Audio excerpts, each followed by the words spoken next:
can I just underline what Robin was saying and to say to you, if you are looking towards taking one of these projects into a school, we do have schools that have already received the projects who are extremely enthusiastic and who are willing to produce a reference that you can take to the head teacher as well, which will help you to set your programs up. Here we come then, sessions 5 and 6. Session 5 is all about listening. In fact, we've done a lot of listening so far. But session 5 is about developing good listening skills, also practicing again the skills of chairmanship. The great thing about these later sessions is that young people already have ownership of their programme. They are going to be running the programme. I found it useful to add roles. I had a Toastmaster who would lead the programme through. I had a Table Topics Master and a Table Topics Evaluator. The young people can lead their own programme, and you as an assistant or a coordinator can simply go in there occasionally with the little bits of information that need to be passed through, or if you think that in an evaluation it needs a little bit more recommendation, you can draw that out, maybe. But you are there, and it's just such a wonderful feeling to see that the young people have taken over. Dare to let them do it is my advice to you. Dare to let them take over. So, session number 5, we have table topics, prepared speeches, evaluations, there you are.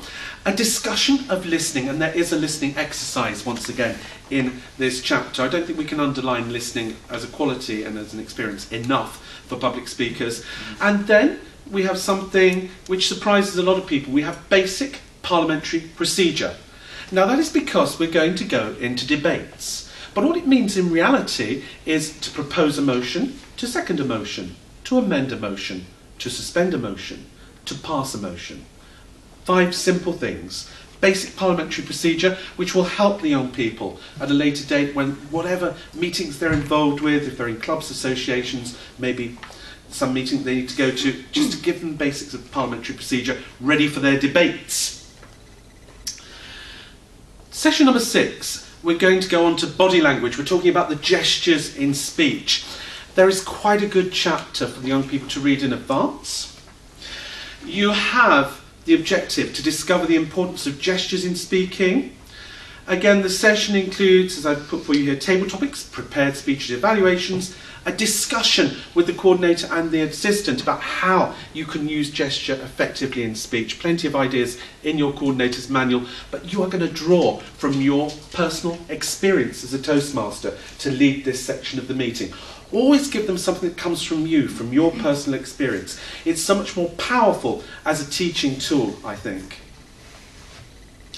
Okay, so we've done discussion of gestures in speaking, and we will end up with a debate or a group discussion. Do suggest to the young people that they choose the motion to be debated themselves. Someone is going to take the role of chair, and they are going to address the chair. I found that my young people really love to do this, and so within most of my sessions I had the 5-minute debate. 5 minutes may seem very quick time to debate euthanasia, as they turned up with 1 week. We also had a discussion on school uniform, because I happen to know that the children in this particular school, some of them want a more formal uniform with jackets and ties, which is the thing that we all used to hate, isn't it? And some of them prefer to stick with the current system of polo neck shirts and tops. So we had a debate about uniform, always have a vote at the end of the debate. The uniform one was quite interesting because it split exactly 50-50, so it was quite a fun debate to have, and I think they got quite a lot out of it. The euthanasia debate, which was a subject they suggested themselves, was very, very moving, and the way that they argued and the clear thinking they brought to the subject was really very impressive. I would like now to present to you Pema Fox. Pema has been taking a youth leadership programme into the Tibetan community in London this year, and I'd like her just to come and share her experiences with us. Please come, Pema.